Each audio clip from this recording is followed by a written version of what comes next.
Alright, what is up? We are going to be talking about the month of November 2024 in Weekly Shonen Jump. This video is a bit late. I knew that it was going to be a couple days late because I knew that I was going to be out of town this past weekend. But I also thought that this past Sunday, like 2 days ago, was November 31st, which is not a day that actually exists. So this is actually a week and a few days late. That's just my bad. But I haven't read the December 1st issue yet, so that's not like tainting my opinions of the November chapters. We will get to that soon. We'll make a One Piece video. Very excited for One Piece coming back. And then we'll be, right on course to do a December video that contains the actual ones in December. Got a little mixed up. Oh well. Better late than never. Let's talk about it. We had one series end, the pictured Yokai Buster Murakami, and another series begin. Sid Craft by the creator of We Can't Study. We will talk about both of those in time. Let's get it started talking about Akane-banashi. In the last month, they set up this fairly substantial flashback arc, talking about kind of the two most prominent figureheads in the world of Rakugo. One who just fell into kind of a coma or some sort of other medical trauma, and the other being his arch rival and kind of the closest thing we have to like a true antagonist in this series, the very strict Master Arakawa who exiled everyone at the start of the series and kind of kicked off all of these events. And I was kind of like, okay, this flashback idea, seeing them get into Rakugo, seeing how they came up together and then ultimately had this like crossing of paths and ultimately, becoming somewhat rivals and then to some extent like enemies in the world of Rakugo. That's pretty cool, and I can see how that kind of like grounds the story, and it's going to be an interesting change of pace. But I was also kind of like, man, I just want to see like Akane perform. I just want to see Akane do stuff. Like, I just love Akane so much as a character. It's like I don't clap when she's not on panel. And at the start of this flashback, I was like, okay, this is kind of by the book. They're these street urchin kids getting into trouble, ending up getting into a fight with the Yakuza because they're so kind of bold and foolhardy. Sure. And then this kind of profound, mysterious influence from this Rakugo practitioner who kind of brings peace to the situation. Okay, I get it. But then it started getting, even though, that's a pretty archetypal story, pretty cliche in many ways, it started getting really profound. And the scene where they first watch Rakugo and they watch this Captain Rakugo perform was up there with some of my favorite Rakugo performances in the whole series. Even though it's so simple, even though it's so brief, I think it communicated so well why this would be such a mind-blowing moment for these two poor kids who had never really encountered art in many ways before. And then it started kind of adding more interesting elements. The idea of this tying into World War II memories, that Captain Rakugo was an actual captain in the Japanese military and would use Rakugo to kind of entertain and distract his troops from the horrors around them. It's interesting, and it's getting to be not just sort of like archetypal, but legendary in a sense. And it feels like a Rakugo tale in and of itself is being told to Akane. Just the kind of legendary lives they led in this completely different era of Shinjuku. Pretty cool. And I also really like, so this is a story of people that are like 2 generations older than Akane. And yet this story also talks about the 2 generations before them, their immediate teacher and then his master, and the various conflicts around should they be able to perform or not. But seeing that far back, I think, can sometimes really be profound. And I think they're kind of capturing that profundity. I can remember talking to my cousin one time about a time that he remembered talking to our grandmother, and she was telling him about her grandmother. And that it struck him that that is like as far back as you can ever hope to hear in terms of like intimate, personal, shared memories, is that gap of like 5 generations to you previous. That's as far back as we can go. Past that, you can't hear anybody's personal memories. And I think they've kind of captured that that sensation of like peering as far back into time as you can via personal connections in a way that's like very kind of haunting, but at the same time invigorating, drawing this long line of the art form of Rakugo, realizing that the storied history that spans back centuries is in fact made up of individuals passing down things to individuals, and seeing how Akane fits into all of that. So it started getting like really good, and now it's really interesting. I'm kind of like, man, they could go on with this for quite a while, and I would be happy. There's still so much to cover in their stories. They're still just kids when we left them. It's going to be interesting, and I think, this is another thing I wanted to mention. The Captain Rakugo guy, when they're describing his art form, when they're describing the way he tells stories, it's so much like Akane. And Akane has been kind of treated as this, like, wild child, she's flying by the seat of her pants in some sense. She's coming up with this creative idea of blending different stories together and making little jokes and references and stuff. But that freedom actually does have a precedent. And it's like, so Akane isn't just learning this for the sake of understanding the story and understanding the situation. I feel like she's going to discover a real like mentor, a real example of the sort of Rakugo she herself wants to do. So that's great too. Like, that's kind of double dipping on your flashback. You're doing like the lore and world building. It has value itself as a story. But then ultimately, I think it is going to actually impact Akane in like a pretty profound way. So yeah, good stuff. We'll give this an S-. Absolutely love this series. One of my favorite things in Jump. Cannot overpraise it. Just read it, read it, read it. Next, we will talk about Astro Royale. They continued this fairly substantial arc where they went to go to the research facility, battle the dude and all his henchmen, and suddenly they switched into the gear of, like, very by-the-book, hey, there's, like, 4 of us, and the enemy has 3 henchmen. We're all gonna, like, square off and do one-on-one battles. Which is fine, I think that's a kind of classic formula for these big battle arcs for a reason. And the battles themselves have been okay. We got some more backstory. They're just trying to make this Himaru guy be more and more and more detestable. A fairly substantial multi-chapter one-on-one fight between our main dude and Himaru that was pretty good. I think the series does have a good sense of action and compelling elements and stuff like that. What I've complained about the series before is it's just kind of like sauceless. It's just nothing is really that interesting about it. There's nothing that weird about it. This whole premise of how people get their powers and how the powers reflect their personalities ultimately is just like, wow, it's a dude with ice powers. Okay, wow. You're telling me that he can like freeze things and then he can like use that to freeze people too?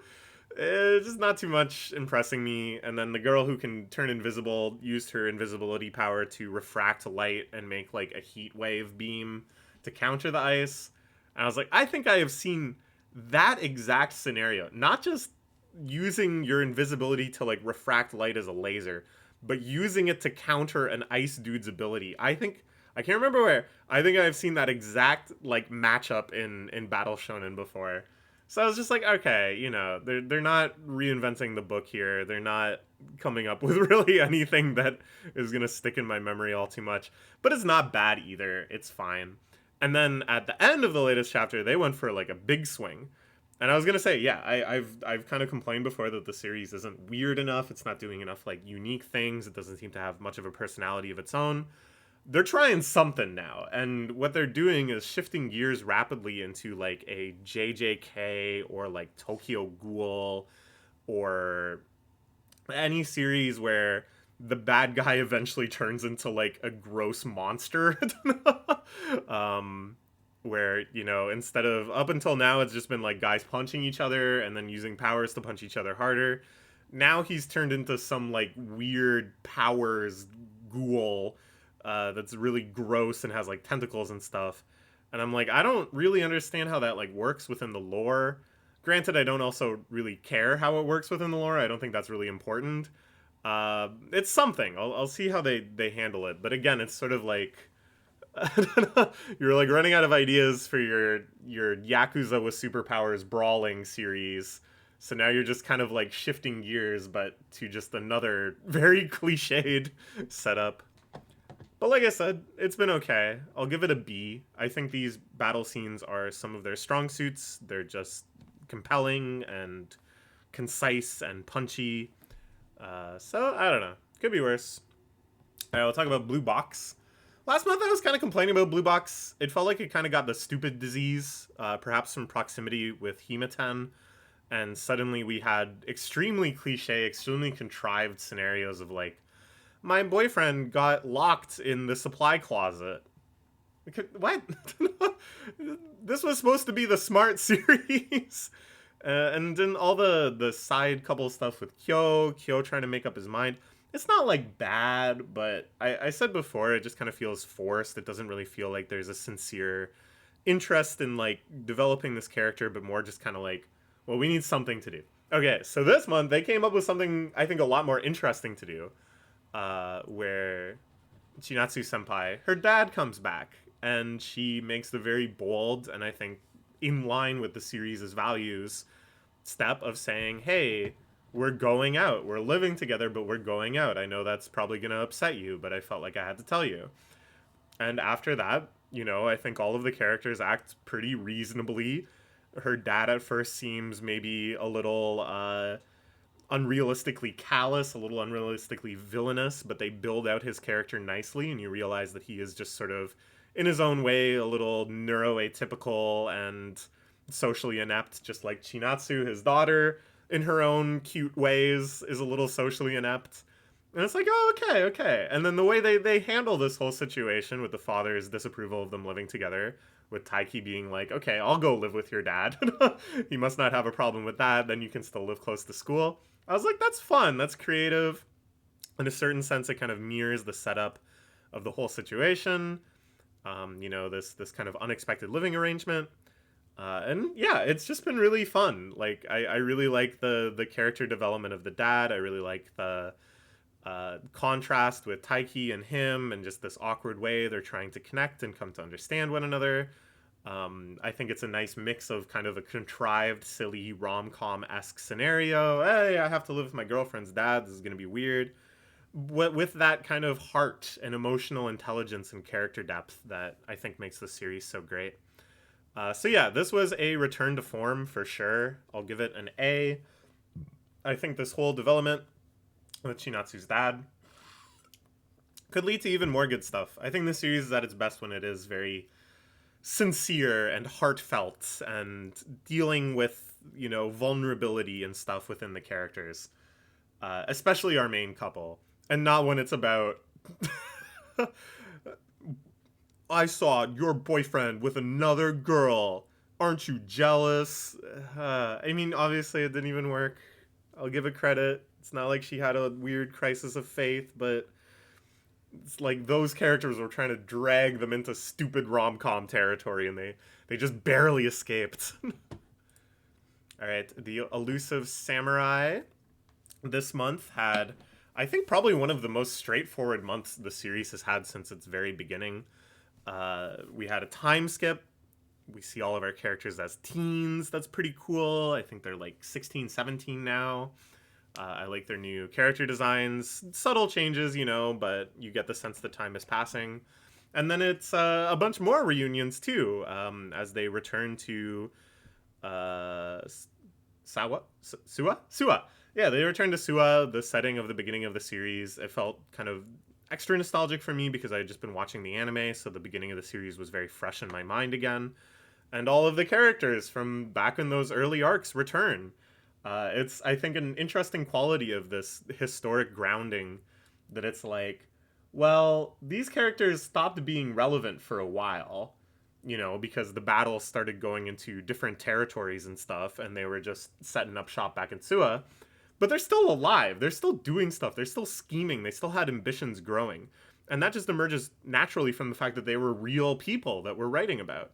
And so when we have these confrontations again, it doesn't really have the same kind of like ass-pulliness that other shonen series sometimes have, where it's just like, hey, guess what? This villain is back. Why? I don't know. He's just back now. It's just time for him to come back. Somehow Palpatine survived. um, Here, this is actually how it happened in history, and I think there's a certain kind of like weightiness to it. That this is like an actual fateful showdown that happened between these two living, breathing people that had spent all of this time kind of on each other's minds. So yeah, good stuff. And after that setup, which again was like very easy to get excited for, involving so many characters we'd already been connected with, already endeared to us, or the opposite in the case of Sadamune and such.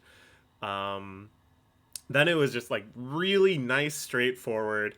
They are raiding our fortress. We are defending our fortress against them. Tactics, counter tactics, are all in play. A lot of characters get to shine and do fun stuff and do, kind of cool little tactical maneuvers.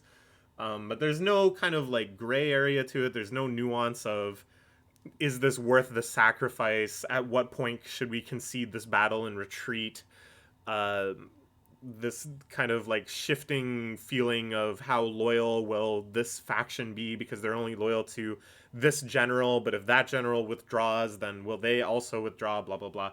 None of that getting in the way. This is just straight up tower defense. They're going to slaughter the attackers nonstop until there are no attackers left. So it's been a lot of fun. I'll give it an A for this month. I think it is hitting its stride in a very good way. I think it's close to the ending. I have no idea, dude. I could look on Wikipedia and find out, I guess. But I feel like this sort of full circle moment where they return to Suwa is certainly ticking off kind of like a major outstanding event, finally settling the score with Sadamune and stuff. So I don't know, might be approaching the end. We'll see. Next, we will talk about the fairly new series HakuTaku, all about making a video game. They've been like weirdly kind of swinging for the emotional fences, I've found. This month was mostly about them trying to convince this guy Seo to make games with them. They met him at a game jam. He's like a super talented programmer, which is the biggest thing they lack right now. Excuse me. Oh, I gotta have a Tums.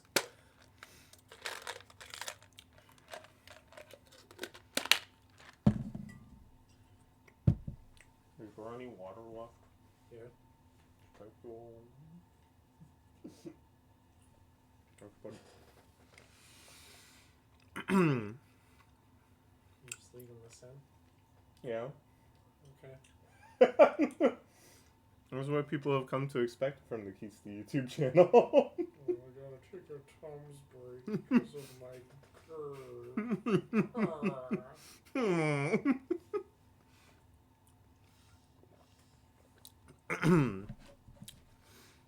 Alright, we're back. So yeah, it's like, if you had this premise of, thank you, two kids teaming up to make video games, you think that it's a pretty slam dunk free move to just have them make another like quick video game each chapter, or have a more substantial arc about making a big video game, but just make about each chapter is like another stage of making the game. But here they've really shifted the spotlight in a way I didn't expect. That it's largely about this guy Seo, his tragic backstory, where his older brother was trying to make it as a game dev, but was like beaten by the brutality of the industry and then dies. And now he's traumatized about making games. He doesn't feel like he can live up to his brother. And it's just like, what in the world are we doing here, folks? Aren't we supposed to be making some video games? Like, do we have to have like all of this very intimate, vulnerable, sad, therapeutic stuff first? I guess so. And honestly, it's not bad either. Like, I think these characters are well expressed. You really feel the grief that this younger brother has. You feel like this tension in the family, this feeling of loss, this connective tissue that's now gone. So it's like, okay, this is all fine. It isn't what I wanted or expected, but they don't delay the game too much either. By the end of the month, we were fully plunged into their latest game adventure, this creation where they are making an AR base building game in the kids' park, so they have something to play with that won't piss off the neighbors. I think it's like a little unrealistic, a little beyond the scope of what kids could do, and that's a little disappointing because up until now I thought they had done a really good job of making it so that you're like, oh, okay, that is something that you could come up with in the time span with the tools allotted. But I guess this guy Seo is like a uber genius because they were able to make an AR game that I think would be state of the art coming from anyone. Basically like Deno Coil. If you've seen the show Deno Coil, I absolutely love that show. It's a really cool game premise, and I think they really capture how fun it is for the kids. And I do appreciate, as much as I thought this would be kind of about the process of creating games, the structuring they're doing now, where it's a lot more like you kind of see the setup for the challenge, you see these emotional stakes, and then we time skip to the game is completed, and then we discover the game alongside the players. That has its own appeal too. So I'm not mad at that either. I just personally really like it when they dig into the technical details of like how something is made in manga. Like Bakuman, I think, is a great example. You really understood how manga is made. You got to see it over and over and over again, which I loved. So yeah, I'm quite enjoying this. I'll give it an A minus. I'm very curious, once we get this CO character sorted out, and he presumably decides to join the crew and gets over this trauma and wants to make games again, are they just going to meet like a musician who has I don't know, she's like blind and she's traumatized and she doesn't think she'll get to play games because she's blind, and then they make like a game she can play even though she's blind, and then she's like, okay, I'll join and make the music. You know what I'm saying? Like, are they just gonna repeat this pattern of like overcoming trauma with games, or can we just get to some frickin' gaming? I just want a game. I just want to grill. So yeah, I don't know. Good stuff so far though. Hima-ten. I gotta say, it was better this month than the month previous, I think. They were swerving into kind of the like very stupid harem fan service zone when they introduce like her kohai that has big boobs, and it's like, wow, she's like a bikini model. We'll definitely show you that. Don't worry. I was like, okay, they've jumped the shark. This is the point of no return. But they're trying to wrangle it back. They're doing a school trip arc that the kohai is not invited to. It's back to the kind of the main two girls who are a little more reasonable, a little less kind of stupid harem logic-y. And some of the scenes have been nice, Basically, our main girl, is her name Hima? Himarine, yeah, is trying to set up the guy with this other girl. She knows that they have a mutual crush on one another, that she just wants them to have the opportunity to be alone, to confess their feelings, blah blah blah. But then of course fate keeps interweaving, and she starts to realize her own feelings for this guy and starts to maybe act in her own self-interest and feel bad about it. And it's like, oh, okay, it's still kind of goofy harem stuff, but there's like some emotional sincerity to it. It's born from caring about the characters. It's born from the characters, actually having kind of complex feelings that aren't just like unadulterated love for this one guy for no reason. So it's like, okay, like I'm not gonna say they're cooking yet, but they haven't thrown away all the ingredients. The ingredients are still on the table. It's just up to them to decide what to do with them. We're gonna remain cautiously optimistic. We'll give it a B minus. None of this stuff has been good per se. It hasn't really blown me away or moved me, but it also stopped getting stupider and stupider. So I'll praise it for that. Oh man. So we already had the long ass talk about Hunter x Hunter last month. We don't have to retread all of that. My opinions haven't really changed since then. I'm still not feeling this arc. At the beginning of this month, I started feeling a little more optimistic. There was just more of a focus on the mafia stuff, which I just think is a lot more interesting than the succession battle. Because the succession battle is like this, I already complained about it so much, but it's just this like nonsense bullshit thing where nobody knows what's happening, least of all the participants, and it's mostly about Kurapika's Nen class and guessing what these Nen beasts do, of which there are 14, and after like 50 chapters, we know kind of about a few of them.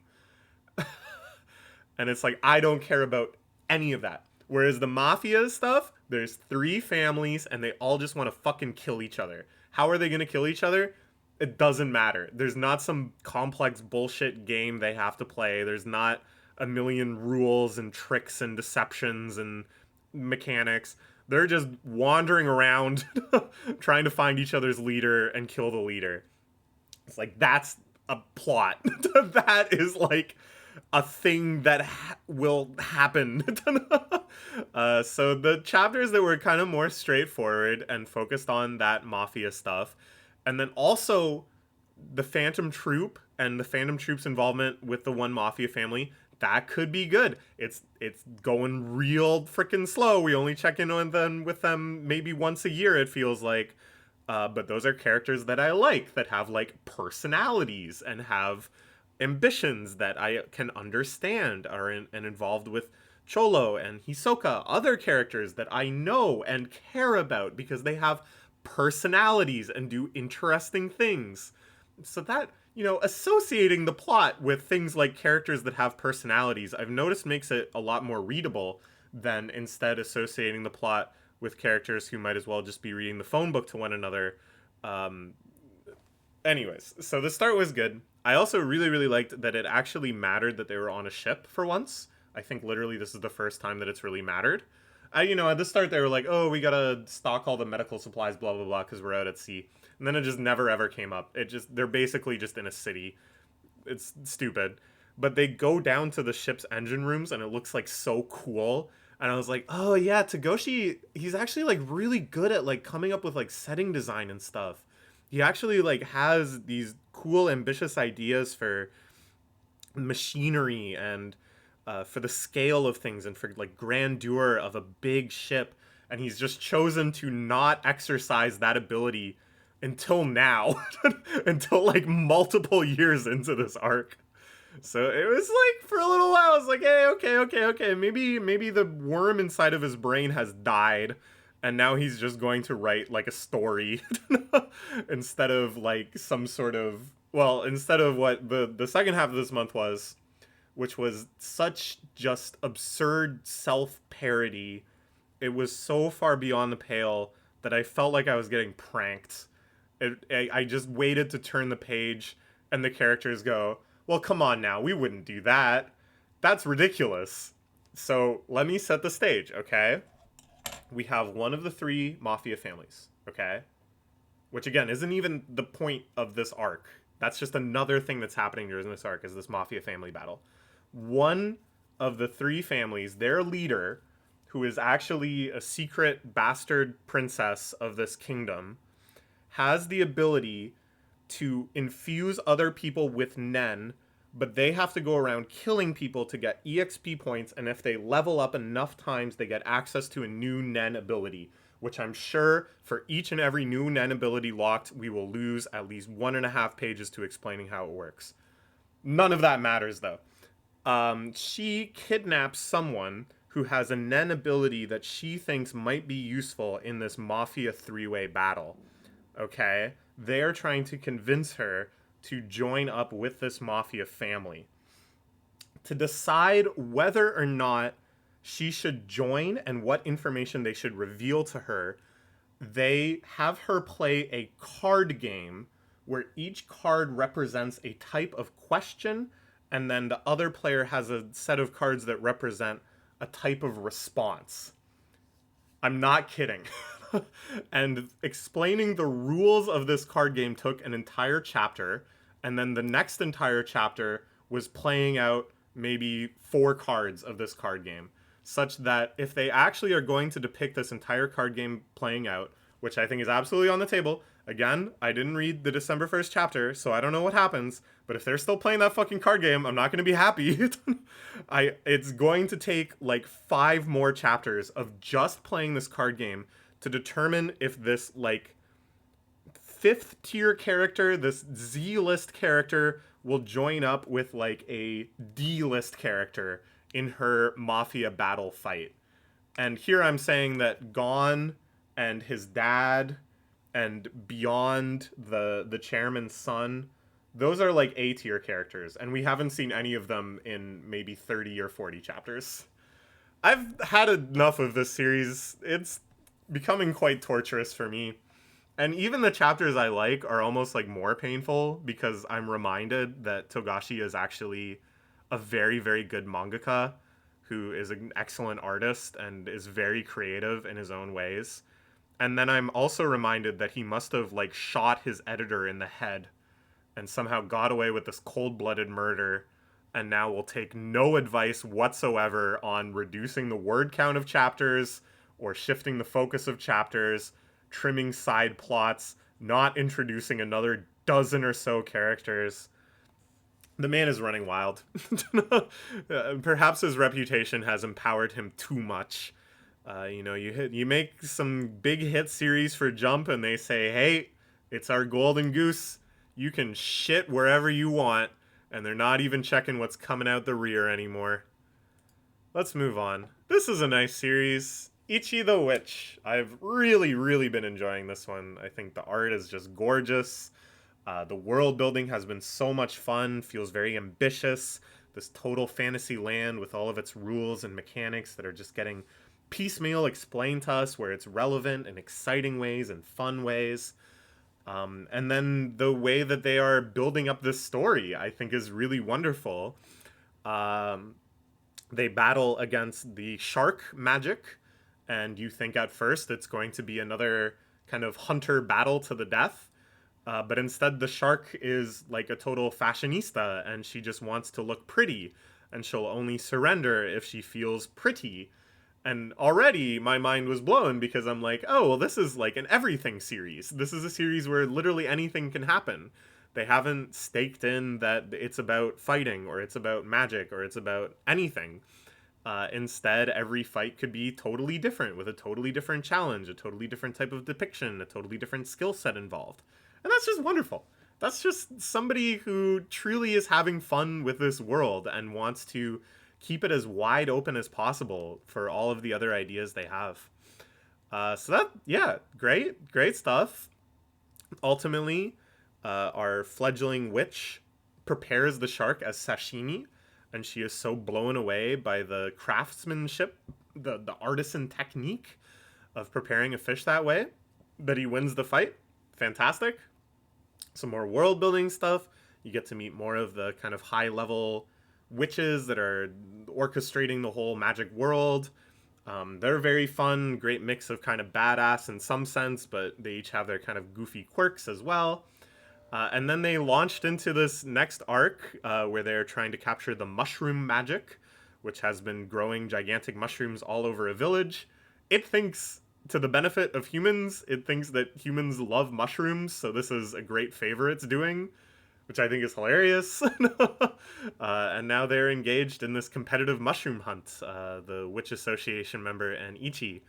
Great premise, great setup, great three-faction approach, where the two witches are rivals, but then the mushroom is this sort of chaos element. I think it's going to be great. I think they are just doing everything right with this series, and I just can't overstate how great the art is. Every chapter has like several 2-page spreads that are just breathtaking. It's good stuff, man. This is, I think, one of the series I definitely have the highest hopes for, and one of the series that have started recently that I think could actually make like a long, deep run into the magazine. Like I'd like to see this go for years and years and years. Let's hope that it does. We'll give it an A+ for now. Moving on to Kagurabachi. This is another series that I think could eventually become a pillar of Jump. It is certainly stepping into that role, developing a fandom that at first was there just sort of mimetically, like Morbius, but now has grown into, I think, like a real dedicated group of people that truly love this series, not just for any silly, goofy, meme ways. It's getting an anime, too. The anime was just announced. Which I'm like, is there enough stuff for an anime? But whatever. I guess they'll do the first big arc, the auction house arc. They can end it at the end of that. That would be pretty good. I will say this though, the this arc I'm liking a lot better than the auction house arc. I just kind of think the stakes are bigger, and yet they're a lot more straightforward. The characters they're introducing are like super hype, and they have this kind of reputation that they live up to. You know, all of these other enchanted blade wielders. And then the kind of twist that happens midway through last month, where you learn that Samura, one of the enchanted blade wielders, is not really aligned with their goal of just subduing these enemy forces, but instead is like, well, no, it makes sense. We should actually just kill all of the enchanted blade wielders because these things are too dangerous. And you're like, huh, that's pretty reasonable in its own sense. Just kind of this continuing analogy of these blades being sort of like weapons of mass destruction. It's better if they don't exist. The idea that people wielded them heroically being sort of a oversimplification, and does really a disservice to how destructive they are. You know, all this guilt and stuff around that. Bringing that to bear, not just sort of as like set dressing, as like, ooh, this is a morally ambiguous world. But no. Now it's like, oh, we have a character that is motivated entirely by those feelings, that is becoming a new type of antagonist, like a new faction of antagonism that isn't totally aligned with our heroes or our existing villains. I really like that as well. Not to continue to like kind of shit on the auction house arc, because I did quite like it as well. But I think something that it did sort of poorly is that there were, I would say, like 4 factions at play. There's the guys running the auction, the like sword police, I can't think of what they're called, sorry, our main dude himself, and then the bad dudes. And they're all like slightly different allegiances or whatever. And that's okay, but they all just kind of like come into the event simultaneously, and right from the get-go they're all kind of like acting slightly contrary to one another, and they're all sort of pursuing their own ends, which overlap, but of course are slightly different. And it's like, I think that's partially why I got kind of lost in the sauce reading it at times, where I'm just kind of like, well, I don't really understand if the things that are happening are like good or bad, because I don't really understand, you know, how these characters, like, how this is impacting their trajectories or whatever. I don't know. Anyways, with this arc, I think it's a lot better, because it started as like a very simple A versus B conflict, and now they're introducing this third faction within the arc, motivated by things that we saw happen in this arc, which I think just makes you a lot more invested in it. I think it just kind of keeps you like kind of closer to the action in a sense. So yeah, fun stuff. And then they finished off this month with a little bonus chapter where one of the villainous characters goes to the bathhouse. I thought this was nice. I think this is a kind of like investment that you make in your series, where you are taking the foot off the gas for sure. You have an entire week where the story doesn't progress because you're doing like a silly side story, but it makes the characters feel more relatable, more likable, more memeable, whatever. Which I think is necessary for a series to really run the full duration.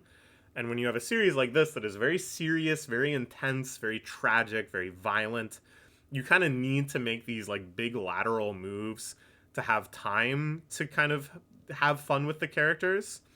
Because you don't really have the natural rhythm of like One Piece or JJK or BNHA, where there's like downtime, where the characters are just goofy and likable.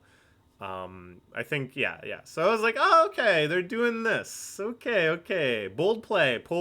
Let's see if it pays off. Yeah, so far good stuff. We'll give it an A. I think it's really hitting its stride now.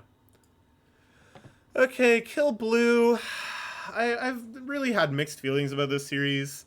I was like complaining about it a lot at the start, and the chapters that I didn't cover in this video series that I read while I was catching up, I just really was not super feeling. But lately they've been having peaks that that really kind of inspire me and interest me. This month I felt like this series perpetually has an identity crisis. That one week it's like assassin thriller, the next week it's like a gag comedy, the next week it's like a rom-com, which I find very disorienting, and I don't think any of them are done particularly well. It felt like this month they wanted to be Witch Watch. Maybe they saw the Witch Watch anime coming and they were like, hey, hey, hey, us too.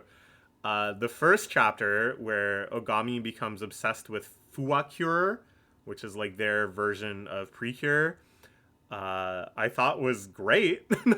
I think it was really fun. It was something that actually ties into this premise that he's like a 40-year-old man whose daughter watched it. And he's now having this like strange re-encounter with it.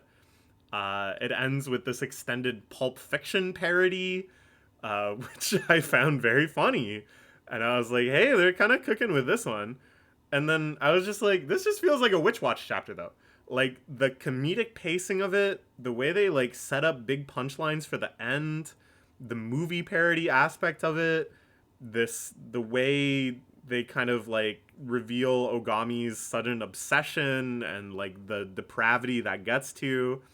I was like, this is exactly how they would do this in Witch Watch.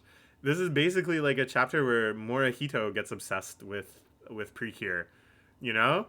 And I was like, okay, well, I mean, there's nothing wrong with that because I love Witch Watch, and having like 2 Witch Watches in the series in the magazine would be fine. I feel like it does kind of blazing its own trail with a new genre, and it's fine if other stuff goes into that genre. So I'm not docking at any points for, you know, just trying to ape that kind of humor style. But then couldn't stick with that. Now we have this whole cultural festival war where they're trying to sell more baked goods than the Maid and Butler Club. The Maid and Butler Club have brought in idols, pro idols, as like ringers who have also been hired by the school president in his scheme to get access to Noren. And it's like, well, that's just stupid. Like, that premise doesn't really make any sense. And then it's like, at the start, it was so silly that it, again, sort of felt like Witch Watch. But whereas Witch Watch would have that shit wrapped up in 1 chapter, we are now 3 chapters into the cultural festival sales battle. And it's just not been that interesting. It's just sort of playing out all the beats you would expect. Not really that funny either. It's just sort of like the one joke over and over again. And I'm just kind of like, all right, well, you don't really get the formula then. You don't really get how like a sitcom works. It's no good if like the Soup Nazi episode of Seinfeld was like a 5-episode arc. You gotta get in and get your laughs and move on to the next one if you're gonna be in this kind of sitcom-y mode. But we'll still give it a B+. I really liked that Fuwa-cure chapter. I really liked the Pulp Fiction parody. I thought that was just genuinely very funny. So we'll give it a lot of marks for that. And then this arc, it's been worse before. It's not great now, but it's been worse before. So we'll see what they do. All right, let's talk about Me and Roboco. The most consistent, probably just best gag manga that Jump has had in a long time. That's been running for over 200 chapters now.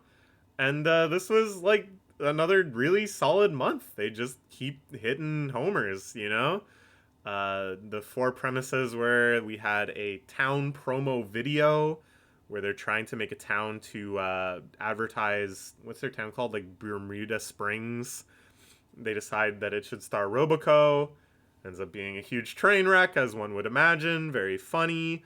I like any setup where you see kind of this disaster unfold of them trying to shoot a video.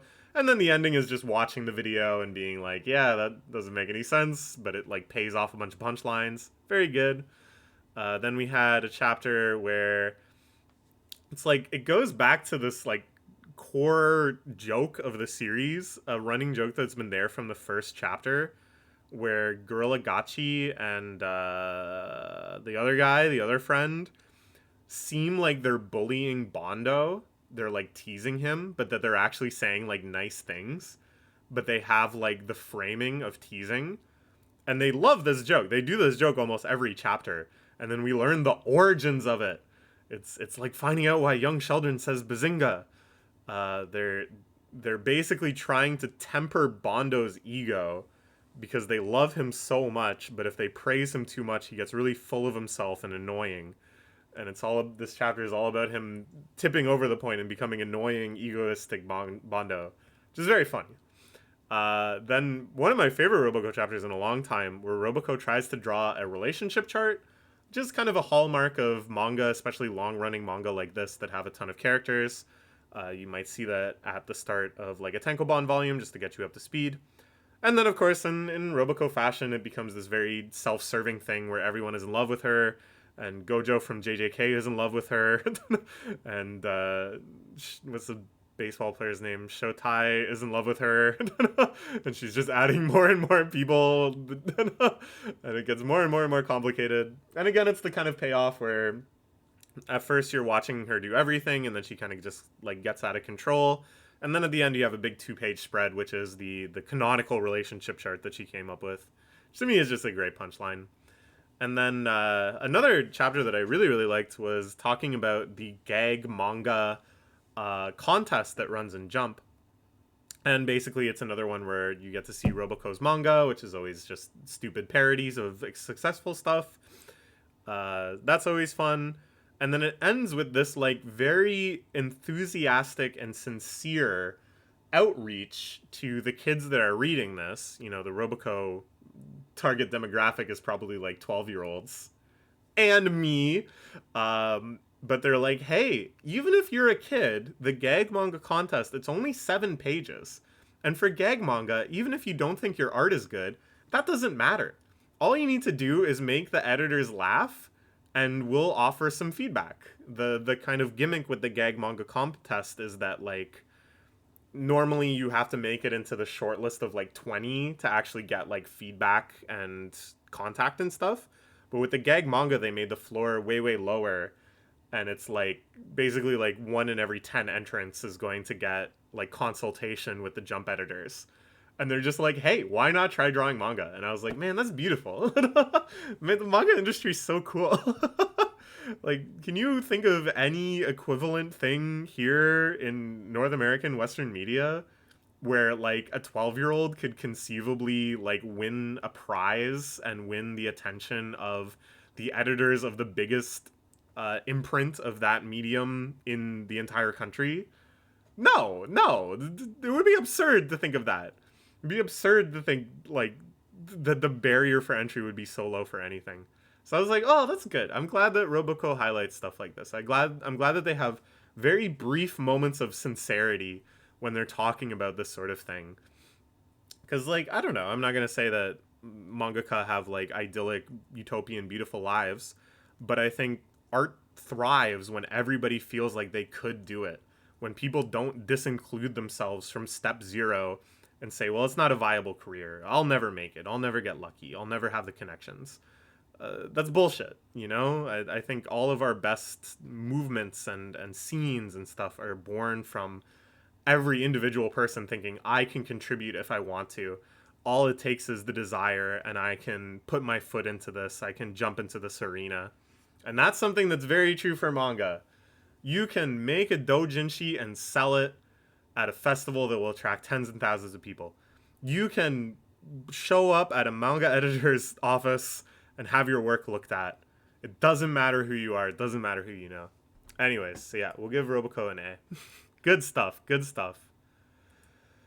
Moving on to Nue's Exorcist. This entire month was one just big battle against the guy who was supposed to help our dude train, but then ended up betraying him because the bad guys were going to be able to get his girlfriend out of a coma. Okay, and then what happens? Very little. Fighting. That's okay in and of itself. There's a lot of series I love that have spent a whole month fighting. I can list dozens of examples. So let's try to talk about why this fight is, like, bad. I think it's, like, really poorly paced. There's no real sense of, like, escalation. There's no real sense of the stakes kind of getting more desperate. You know, I think either you should craft a narrative where the character starts kind of hitting his stride over the course of the battle, gaining confidence, gaining momentum, and then you can kind of, like, shatter that or pay that off or have kind of like a surprising anti-climax or whatever. Or you can have a battle where, like, both characters are getting more desperate, they're getting weaker, They're going for more risky haymakers and stuff. You know, talking about this, I think the same sort of like narrativizing of building a fight, it's stuff you hear a lot of people talk about in like wrestling commentary and stuff, wrestling blogs that are talking about like exceptionally good fights. So if you're interested in this sort of analysis, I feel like more has been done in the world of wrestling than in Battle Shonen. I'm carrying the torch for Battle Shonen, and I'm here to tell you this is a bad example. They don't really narrativize it at all. It's just sort of shit happening. They each just sort of keep firing off like crazy scribble all over the scene with digital black ink type attacks. There's no real sense of like which ones are stronger or weaker. There's no real sense of like, oh, now I am fully investing myself in plan A or plan B. If it doesn't work, there's going to be consequences. They both just kind of seem like they could do this forever if they wanted to, just blah, blah, blah, blah. Really, really doing nothing for me. And then the most ridiculous thing, they had this whole training arc, okay? Basically, the whole last, like, 3 months have just been, like, training arc into this battle against the guy he was training with. And then they had the fucking balls to say, oh, halfway through this fight, he's gonna get stronger because he was actually having another secret training arc at the same time that we didn't tell this guy that he's training with about. For some reason, even though that would be highly, highly pertinent information, and he, like, hid it during the other training for no reason, even though that is, like, nerfing himself and handicapping himself because he wants to improve and he doesn't think this guy is going to betray him. It would be one thing if they were like, and surprise, we knew you were going to betray us, so we secretly trained and convinced you that I was weaker than I am. But no, they just were like, we forgot to show you this. He also had like a secret training arc that we're seeing in a flashback now. I was just, this is so stupid. He had a secret training arc during another training arc. Like, it's so dumb. Oh, it's just so bad. And then it's like, yeah, wow, he's powered up. Now he can use like Xeno Darkfinity 2. But then the battle just keeps going like it was before. It makes no difference. There's no like change in the tenor. There's no change in like the power being depicted. There's no change in the speed or the weight or the grandeur or anything. It's just like, well, we had to have like a twist in the battle. So we're doing this. Ah, man, I just don't like this series. All the more power to you if you do, you know. But to me, it's just what a stinker. I just don't. It just does nothing for me. Okay. Next, we have One Piece. Only one chapter this month, which is very unfortunate. Oda had a health issue. You know, obviously hoping that he's doing well. He was back for the chapter that came out on the 1st, which we will read and react to probably tomorrow evening sometime. And then if you want to hear my discussion of this chapter 1131, you can watch the video where I talk about it. I don't know if I have too much to say outside of that. I'm just really, really enjoying this Elbaf arc. I'm just so excited to see what the scope of it will be, what the main conflict of it will be, what's the deal with Loki, how does this fit into the greatest scale of lore within the series, you know? So many mysteries, so much fun, so much adventure. This is like still just One Piece at its peak for me. We'll give it an S. Very, very good stuff. I just wish there was more. I hope Oda heals up and we get a nice run of chapters into the new year and get into the meat of Elbaf more and more. RuriDragon also just had one chapter. It was kind of like a strange payoff to a very strange little story arc. I talked a lot last month about, like, man, the story is getting weird, and it hasn't really veered back to normalcy yet. And again, I'm like, that's fine, you know, you're just doing your thing, but it certainly is changing the appeal for the series, although not really removing the appeal. Here we saw like a fairly straightforward wrap-up to all of the issues that were plaguing them last month. The weird calling the storm plan seems to have just worked. I'm a little disappointed that we didn't actually get to see it. And her strange beef with this mean girl they got resolved. They had a nice, emotionally vulnerable conversation. They got on the same level. I liked it. There was this cute thing where everybody was wearing cardboard horns. She's kind of like their mascot now. And I was like, all right, we got a nice everything is doing good chapter. And this series is doing good too. I'll give it an A-. Sakamoto Days continued this awesome prison arc. I'm really, really enjoying this one. We're bouncing back and forth between this and brief glimpses of Torres, the legendary assassin who has emerged from retirement and is doing this kind of prolonged teaching battle with Sakamoto. Sakamoto trying to force him to reveal good assassin techniques, and Torres trying to make Sakamoto responsible for more deaths so that his bounty goes up.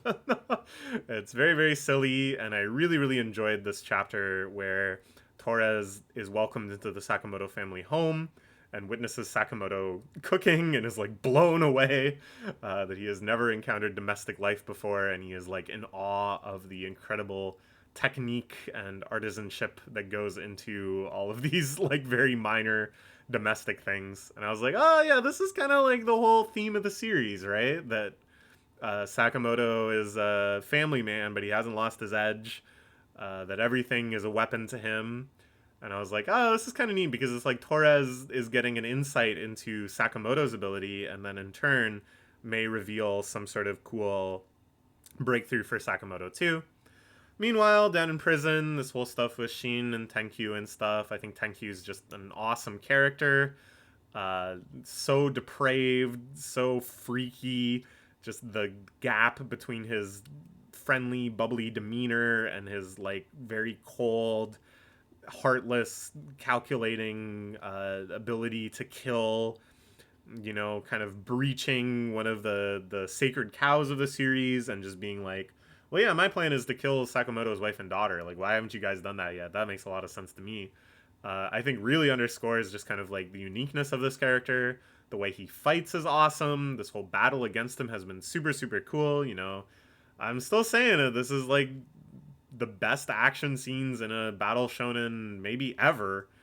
And I love the X Factor too of Shin teaming up with the legendary JAA fortune teller, which of course is the person he came in there to meet, and her ability to have just unfathomably good luck at times. The really kind of transcendentally over the top impossible moment where she just puts a bunch of random things in a bag and shakes it up and it becomes a gun, and she's like, well, it wasn't impossible. You know, there's always a chance that this sort of thing could happen. I don't know. I think this series really is delightful when it throws in not like a supernatural or fantastical element, but just something like so beyond the pale of unlikelihood. Just like earlier when they had the awesome scene where he's in like the laser maze and sniper guy, whose name I forget, is able to stop the laser by just shooting 2 bullets that happen to just block it at the perfect right instance. I'm like, that's just so creative, you know? It's like really doing something delightful and thrilling, and so out of the box, just like completely disregarding the rules for a second.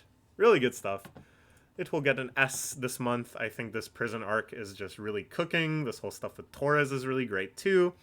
And it's kind of like, as much fun as I'm having now, I'm also just so excited for what's next. They've like just set up so many crazy plot lines to come. The New Order and what's happening with X, the multiple personalities. It's all good, dude. Great stuff. Shinobi Undercover keeps rolling along, doing some stuff that I like okay, but mostly stuff that I think is kind of eh. This whole kind of like slice of life in parallel with secret shinobi missions, it doesn't really do too much for me. It just kind of seems like very tedious, by the book, tropey scenarios playing out over and over again that on their own aren't that interesting, and then in a very kind of like contrived and equally uninteresting moment they're like, oh, and enemy ninja attack. It has the sensation of like watching one of those series that are like mostly slice of life, but then they like battle aliens for some reason. Like the Cancole anime was kind of like this. The first half of the episode would just be kind of like slice of life shenanigans, or Strike Witch is another good example, or Kimono Friends to some extent. And then it's just like, oh, but wait, there's a monster. There's a monster. Hey, we got to spend the last half hour or the last 15 minutes having the same fight scene as we have the last 15 times and fight it. And it's like, well, that's not too interesting. Here it's sort of the reverse of stuff like Strike Witches or Cancole, because the slice of life stuff is like really not interesting. But then the fight scenes are not bad. The fight scenes, I think, have like a nice kineticism to them, cool choreography, some cool stunts. I like that it's like ninja-y, you know, that our main character has kind of like a book of tricks. There's some nice surprises there, some nice subversions. Halfway through, he starts fighting with like the big villain, which makes me think, oh, is this gonna get axed soon? The big villain also represented, I think, like maybe too extreme jump in power scaling. I was kind of enjoying that the fights so far had been pretty low power level, just kind of like people with knives, and they're just punching and kicking using ninja tools like shuriken and string and stuff, wires. And then it's just like this dude effortlessly like levels a building, and you're like, huh? Okay. And yeah, the fight with the big villain, it's a little less interesting than the other fights because the power scale is so high, and now they're just kind of like wiping out the map on each other. But there's still some neat twists, and there's some power of friendship stuff, and, you know, I'm not running away because she's my target that I have to protect. I'm not running away because she's my friend. I don't know. It's like, alright. I'll give it a B-. I think it's probably going to get axed soon. I don't think it's doing super well in popularity. So let's just have a big brouhaha with this final boss dude, and then maybe she kisses him on the cheek, and then it's like, well, my underschool ninja life continues, and we're out of here in maybe 17 chapters.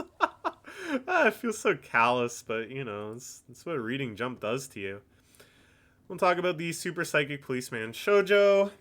We had a fun little arc carrying over from the last month where Inukai became so upset about his unrequited love for Chojo that he turned into a giant octopus and then turned everyone else into zombies, which is sort of what's happening in Astro Royale, too. But yeah, that was great fun. I like that this series sometimes has these little arcs in the midst of all of their episodic gag chapters. I think Inukai is very funny, you know, a very cliched archetype for sure.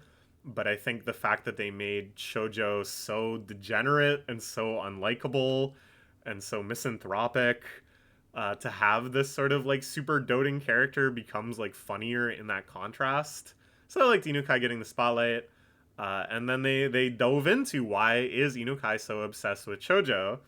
Where they try to throw a party that he's being commemorated for solving this Inukai mess. So they're like, oh, let's learn everything we can about Shojo.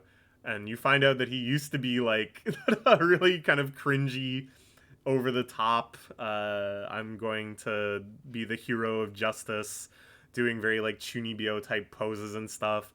And then that's when Inukai fell for him, and you're like, okay, this all makes sense, and this is like very funny. I really enjoyed that chapter.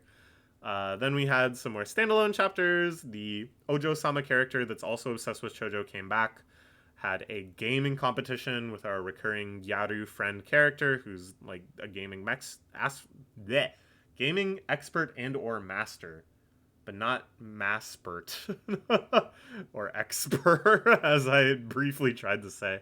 That one was fun just because we got to see a lot of like arcade game parodies. They even had a DDR parody. You'll love to see it.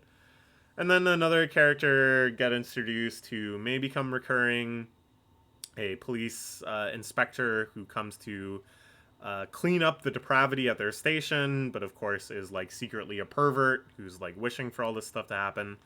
It's an archetype we've seen a million times before, but you know, it was fun. So yeah, good stuff from Chojo. We'll give it an A-. I think the strength of that, looking into his like cringy Chunibyo past, that was a lot of fun. All right, Tragedy. This whole final saga of Undead Unluck, which I guess we should call the final arc. Saga implies that we are spending time with each and every one of these characters and seeing them through in a real proper sense, which is not so much the case. This is definitely the speed run to the end. It's been crazy. Every page has like 80 insane things happening. We're seeing all of the master rules transform and go through all their phases in like one panel each. And then we get to see all of our negators team up and do crazy combo attacks for like one panel. And then we go to another fight. Really crazy stuff. I don't know. It's like, it's good. It's still so good. I still really like all these characters. The designs of the master rules are phenomenal. We finally had the big Victor Juez flashback. You get to learn the origin of their relationship and how this whole setup was arranged, but it's like, it just happens in like 5 pages. It's crazy. She gets Injustice back, and then it's like, boom, just like that. In like 1 page, she gets Injustice back, and then boom, the next page. Okay, now we're using Remember, and everyone gets all their memories back from previous loops, which I'm sure the intent of that scene was to be like a major climactic moment where all of the characters get small interludes, even just a couple panels each, showing how they are reckoning with the fact that the memories of all of their past lives have now rushed into their bodies. But no, we get like 1 page, everybody just remembers everything, and it's back to fighting. It's really the final battle, man. Everything is just happening at once. Victor and Andy have split up. They're like separate entities, and I'm sure that originally that was going to be planned as like a major climactic moment, that they decide that that's something they need to do and they figure out how to do it.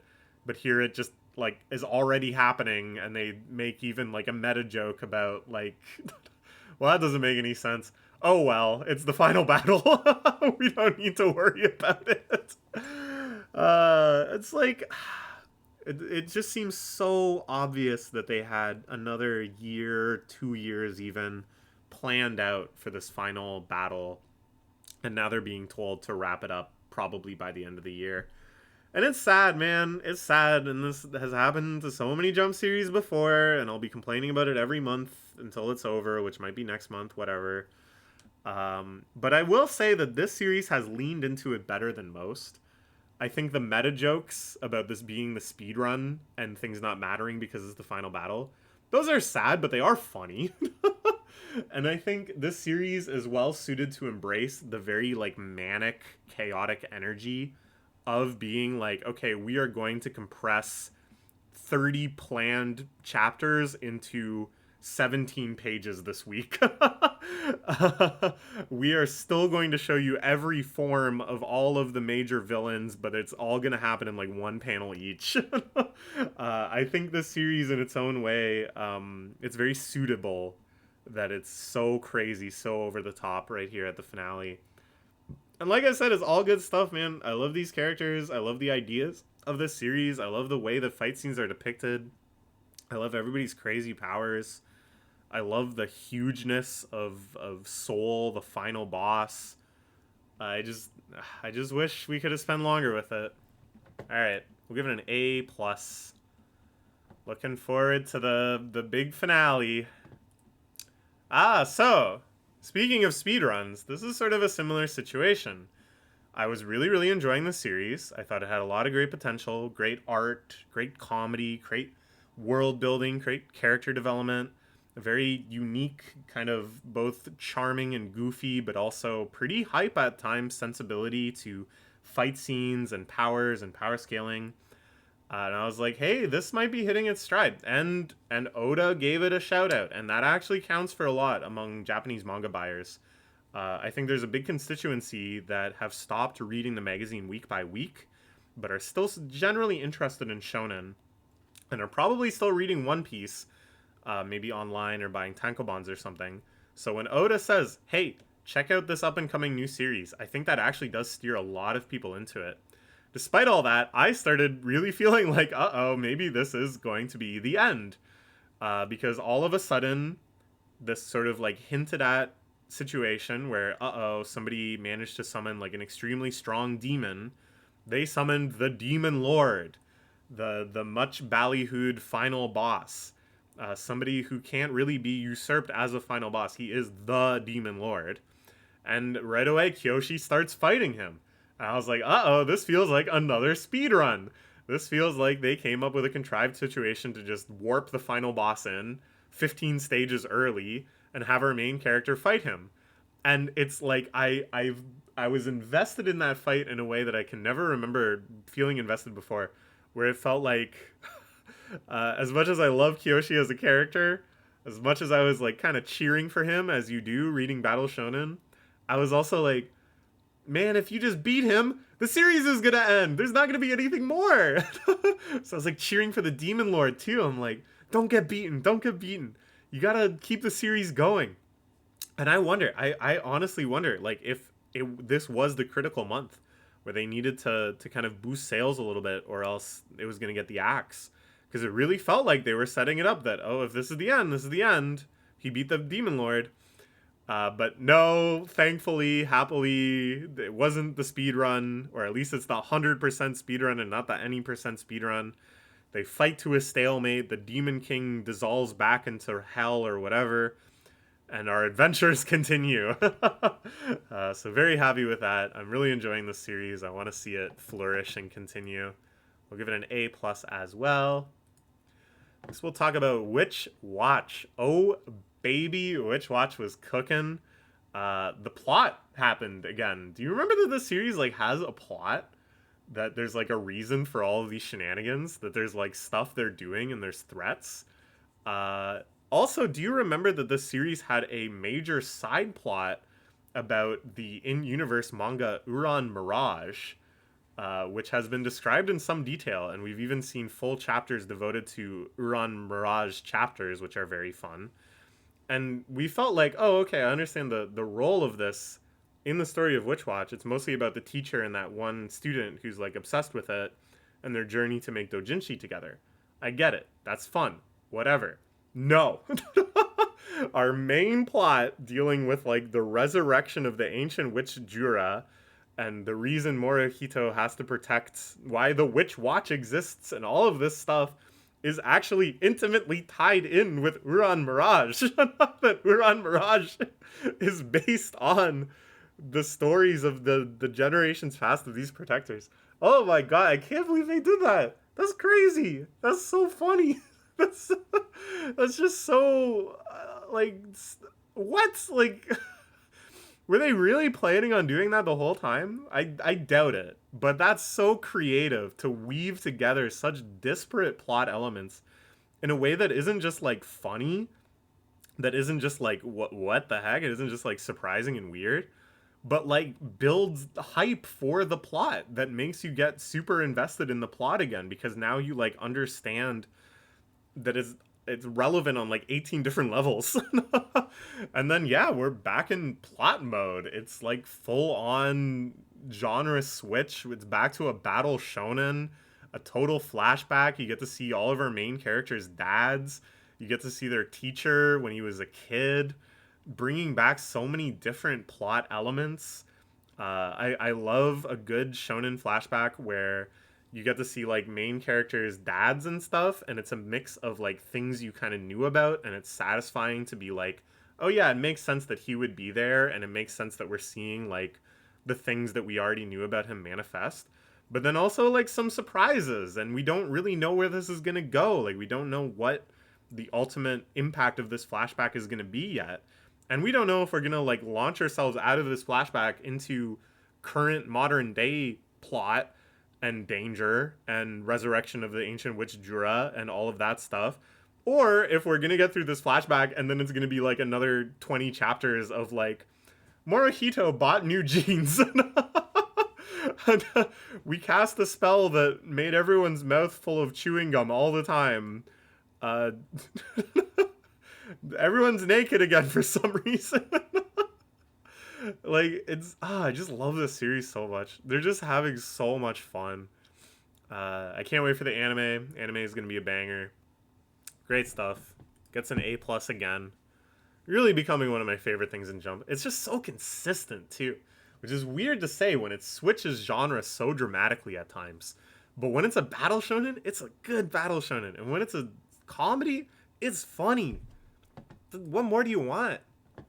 Alright, now we'll talk about the Yokai Buster Murakami, which met its unfortunate end last month. I was enjoying this one.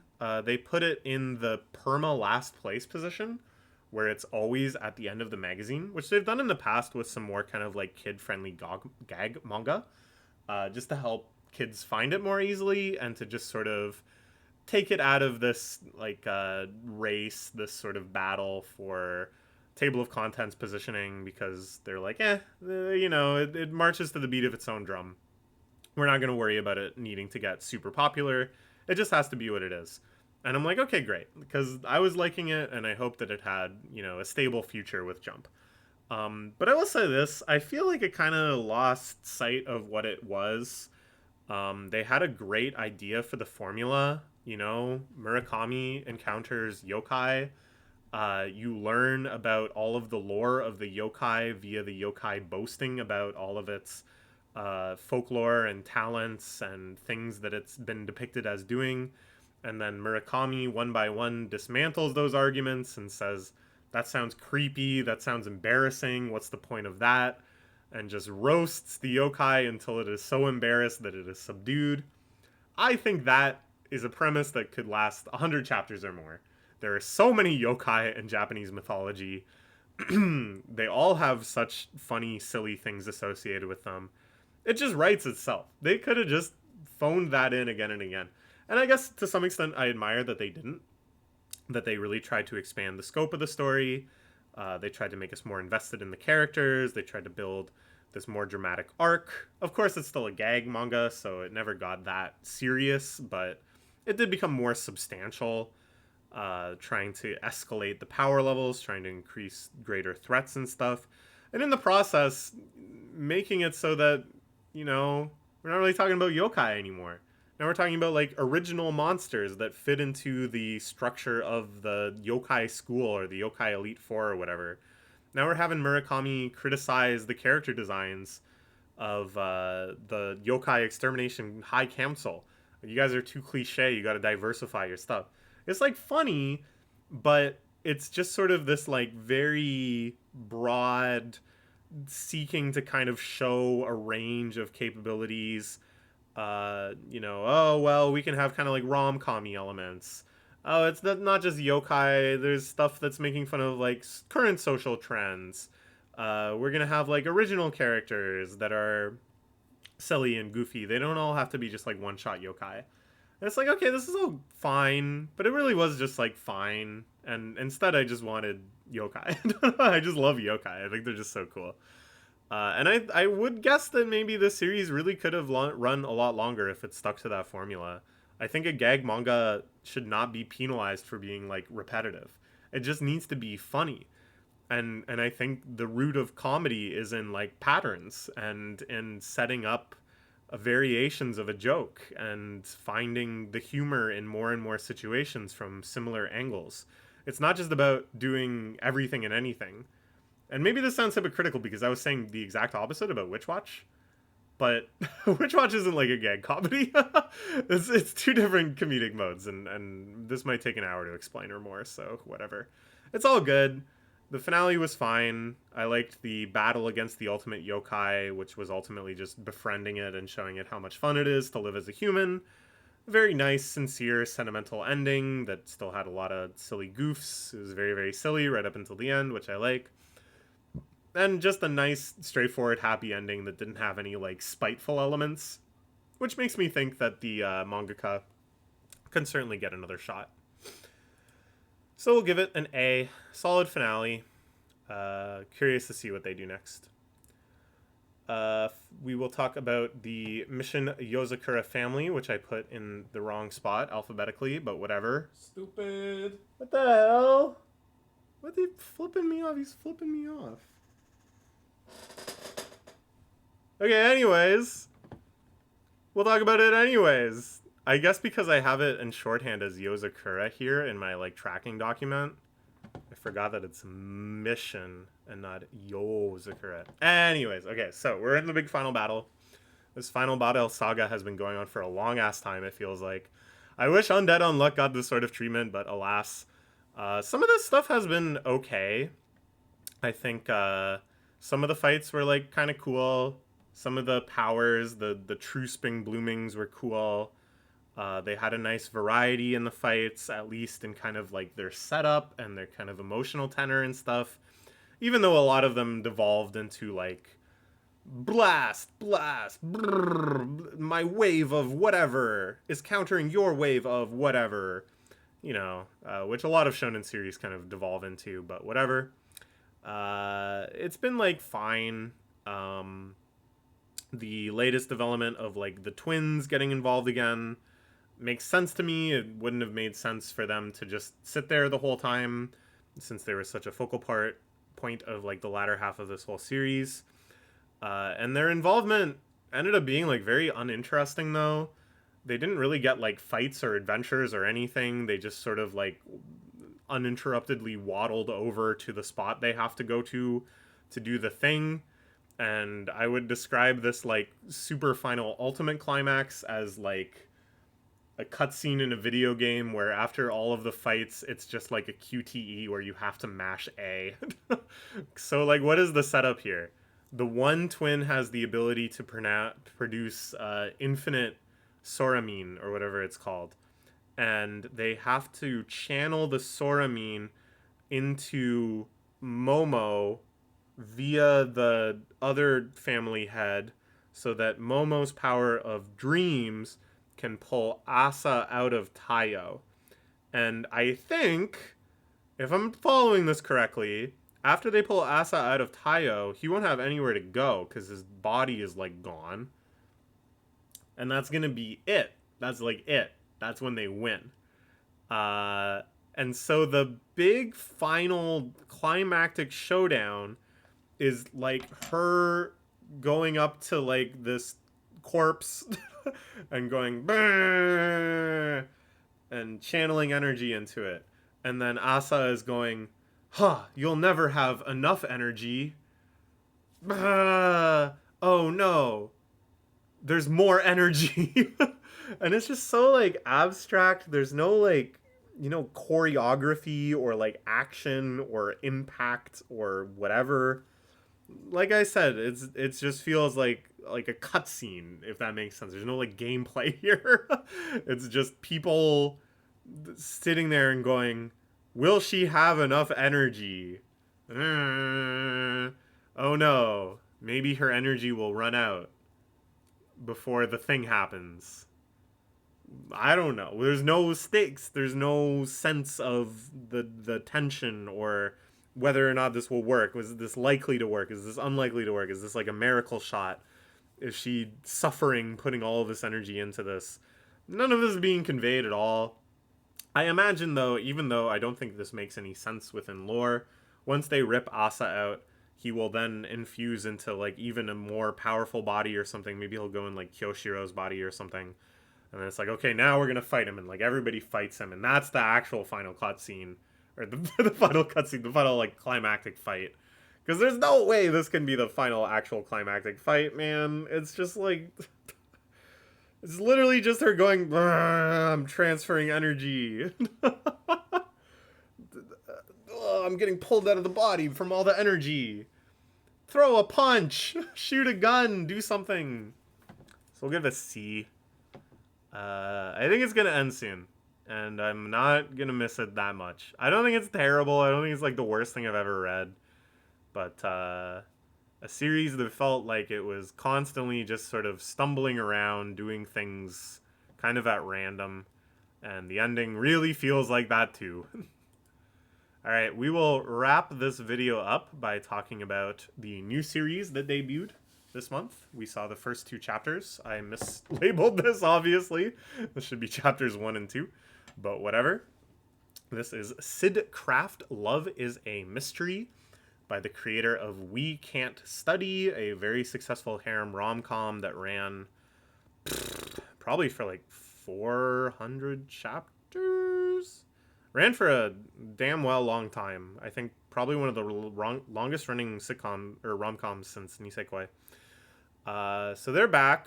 They are making a new rom-com, but a rom-com that at least has a much more original premise than We Can't Study, frankly, while still having a lot of his great sense for goofy faces, well-drawn characters, endearing love interests, funny scenarios. Because I liked We Can't Study. I'll say it. I don't think it was like high art, but I think it was a solid enough rom-com that was maybe only like a 6 out of 10 on the stupidity scale. So yeah, I think this started pretty strong. The premise is our protagonist is the legendary detective Sid Kraft, who, like any legendary detective, constantly finds himself stumbling onto a case whenever something horrible happens. He arrives on the scene coincidentally, momentarily, which already is very funny, kind of riffing on the cliche and like Murder, She Wrote or Agatha Christie novels or whatever. Even Sherlock Holmes had his fair share of these where, well, detective, it's good that you came. Well, I was just popping in to get a paper. Well, you must come into the back room. You see, there's been a murder. So this is a character that is beset by that curse, that everywhere he goes, there is a crime unfolding. And then, of course, the twist is that he hates this life. He hates being a detective. He is squeamish around the sight of blood. He hates being wrapped up in all of this intrigue and conspiracy. He is, at heart, a big softie who just loves reading romance novels and wishes he could find a girlfriend. And again, he meets women and then finds out they're like murderers or finds out that their husband was murdered and they're grieving because his life is so poisoned with mystery. So yeah, very fun premise. I think there's a lot of potential there. I think you can just kind of execute your normal mystery stories while having this consistent joke, this running contrast that every time he's kind of away from people, he's gagging and puking and freaking out and trying to figure out how he can get out of the situation. And I think the mysteries themselves have been pretty decent. Nothing totally mind-blowing, but solid. They don't break away from any of the key mystery rules. They show you the clues. In manga, it's nice because they can literally just draw them there, and it's kind of up to your perception to notice that there might be something important going on in that panel. So that's very fun. And then the little twists and stuff, I think, are in a good sweet spot between you could never ever guess it, while still being kind of surprising. It's not like trivially you're just going, oh, okay, obviously it's blah, blah, blah. So that stuff is all good. The rom-com element I'm like less certain about. Basically, this poor, dumb, amnesiac man who is a genius detective who notices everything, is totally oblivious around his own love life, unaware that this girl, who is disguised as a boy, is actually a girl and harbors an unrequited crush on him, and in fact is the romance novelist he adores, and that this girl, who is like a police inspector that's kind of at odds with him because he's, a renegade private agent, she is actually his childhood friend with whom he made a unbroken vow of someday we'll both be great detectives, but he doesn't remember that, or he doesn't remember it's her or something. So eventually, of course, a big love triangle is going to be the main focal point of the series, and it might get really stupid. I think the more the focus on that kind of trumps the focus on mysteries, and the more it's going to start feeling tedious. But if that hasn't happened yet, it might be good. So far, it's been pretty good. I think the art style's great. We'll give it an A-. Okay. That is all the manga we have to talk about. This was the tier list last month. And this is it this month. Yeah, very good, very good. All right, I will see you at the end of December when we will talk about more manga. Bye-bye.